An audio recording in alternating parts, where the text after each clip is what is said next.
A minha alma tá armada e apontada para a cara do sucesso. Salve, meus amigos! Aqui quem vos fala é professor Santiago Pontes. Estamos iniciando o nosso podcast de filosofia. Na nossa primeira aula de hoje, nós vamos falar aqui um pouco sobre o surgimento da filosofia. Na realidade, aí falando também um pouco sobre mitologia grega, tá certo?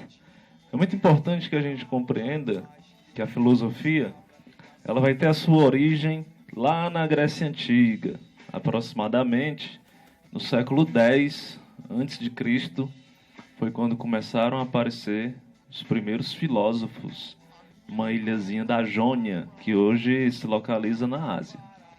Agora, se a filosofia ela tem uma data de início, é interessante a gente perceber que existia um período em que ela não existia no mundo. Assim como todas as coisas que possuem uma data de nascimento, uma data de fabricação, uma data de produção, a filosofia ela também foi criada pelos seres humanos. Se ela foi criada, significa então que ela foi criada com um objetivo, uma finalidade. Ela não nasceu do nada. Assim como a gente pensa com as demais coisas, né? Por exemplo, a cama, né? Que é um objeto. É importante que a gente entenda que nem sempre no mundo existiram camas. Houve um período em que as pessoas elas dormiam de outras formas, em redes, no chão, em cima das árvores, nas folhas. Então o objeto cama foi criado com uma intenção a partir de uma necessidade que os seres humanos tinham. E aí a filosofia, como também é uma criação humana, é uma disciplina atualmente no ensino médio, ela também foi criada com uma finalidade, com um objetivo, a partir de uma necessidade que os seres humanos tinham. E aí se a gente se perguntar, que necessidade era essa que os seres humanos tinham na época, né? A gente vai se deparar com um período muito interessante, chamado de período mitológico. O período mitológico, pessoal, foi um período que antecedeu a criação da filosofia. Se a filosofia ela nasce em aproximadamente no século X a.C., a gente vai ter, antes disso, um período chamado mitológico. O período mitológico ele é um período muito interessante, principalmente para aquelas pessoas que gostam, de ficção científica, de histórias. Até hoje, a mitologia grega ela tem servido assim, de muita influência para produções cinematográficas, produções literárias e etc. Então, a mitologia, na realidade, era uma forma de religião dos gregos. Nós temos muitos tipos de religião no mundo, e os gregos antigos eles acreditavam em diversas divindades. Os deuses, a gente pode lembrar aí diversos, como Zeus, Poseidon, Afrodite. Então, todos esses deuses, eles representavam elementos da natureza, sentimentos, acontecimentos gerais da vida. E o mais interessante é que todas as coisas, todas elas tinham na sua base os deuses. É como se os seres humanos eles não tivessem a liberdade de agir, de sentir. Todas as coisas eram explicadas por meio dos deuses. A gente não ama, a gente não odeia por conta própria. A gente ama, a gente odeia por causa dos deuses. Eles nos influenciam. Muito interessante, né? Assim como também os fenômenos da natureza, Não chove, não faz sol, a planta não cresce sem a interferência dos deuses. Então eles comandam todas as coisas. Agora o mais interessante de dizer também é que esses deuses, eles não eram tão como o Deus cristão, o Deus católico, Os deuses gregos, eles possuíam características antropomórficas, ou seja, eles se pareciam com os seres humanos, mas eles não se pareciam só fisicamente. né, eles pareciam também emocionalmente.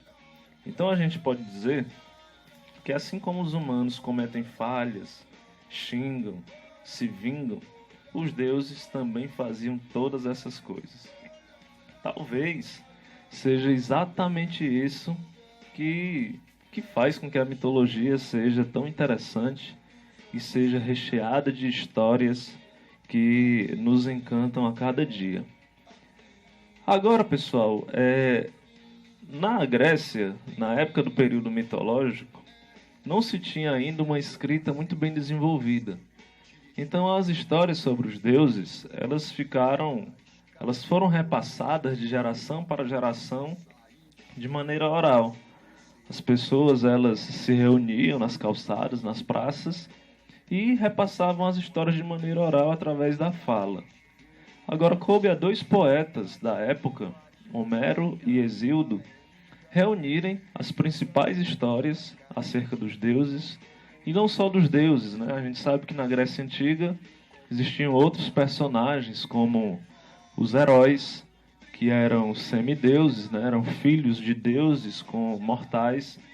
A gente tem também os monstros, que eram seres que geralmente tinham recebido uma maldição, e eram metade animal, metade ser humano. A gente tem também as ninfas, né, que eram protetoras das florestas. A gente tem as musas. As musas eram as responsáveis por inspirar os seres humanos, principalmente nos aspectos artísticos. Então a gente percebe que na mitologia existem muitos seres divinos, né, seres que fazem coisas extraordinárias. Então Homero e Hesíodo reuniram todas essas histórias em alguns livros, né? Principalmente a Odisseia, a Ilíada e a Teogonia. Então eles foram os responsáveis por escrever essas histórias e é por conta deles que a gente conhece elas até hoje. Então assim, a mitologia ela é extraordinária, traz histórias que muitas vezes tem um sentido pejorativo na sociedade atual. Quantas vezes, por exemplo, a gente escuta falar que a palavra mito seria um sinônimo de mentira, de falsidade, de uma coisa que não existe. Na realidade, mito significa uma narrativa de caráter simbólico que serve para ilustrar uma determinada crença, no caso, a crença dos gregos. Então, não podemos associar a palavra mitologia a algo falso, porque isso estaria indo com um certo preconceito em relação à fé que os gregos tinham. Da mesma forma que uma pessoa não pode apontar para você e dizer que aquilo que você acredita é falso, aquilo que você acredita não existe, isso é uma falta de respeito imensa. Então, ao mesmo tempo, a gente não pode afirmar que os mitos são mentirosos, que Zeus não existe, tal e tal e tal. Justamente porque acreditar ou não nos deuses, acreditar ou não nos heróis, acreditar ou não nos monstros, é uma questão de fé, é uma questão de certeza daquele que possui ou não essa crença. Se a gente olhar na Bíblia, a gente vai ver que na Bíblia, né, que a Bíblia também possui o seu Deus, também possui os seus heróis, os seus profetas, os seus monstros. Então, assim, é uma questão de crença. Você não precisa de prova nenhuma de que isso realmente existe. Você não precisa de prova nenhuma de que isso realmente aconteceu. É uma questão de fé. Então, o período mitológico, ele simboliza esse período de total certeza dos gregos em relação aos deuses, as explicações que os deuses tinham para tudo. Uma semente, ela se transforma em árvore, não porque no solo existem elementos, não porque na luz do sol existem elementos, mas porque os deuses permitem que a semente se torne planta.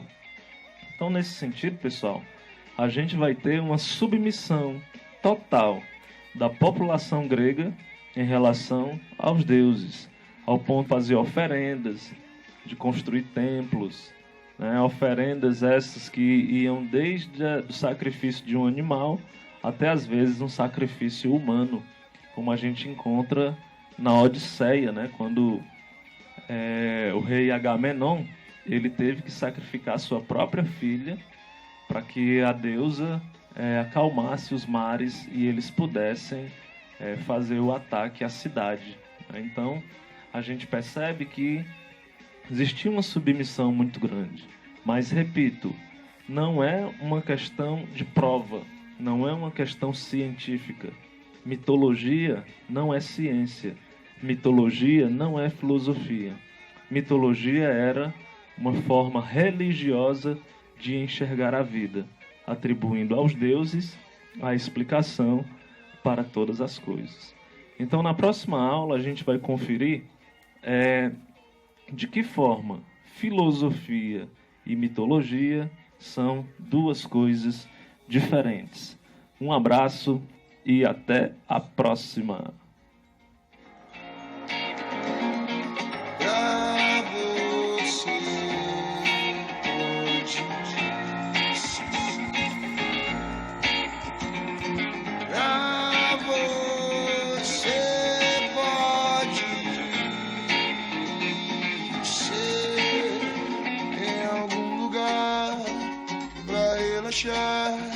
Eu vou pedir pros anjos cantarem por mim. Pra quem tem fé, a vida nunca tem fim. Não tem fim. A minha alma tá armada e apontada para a cara do sucesso. Salve, meus amigos! Aqui quem vos fala é o professor Santiago Pontes. Estamos iniciando o nosso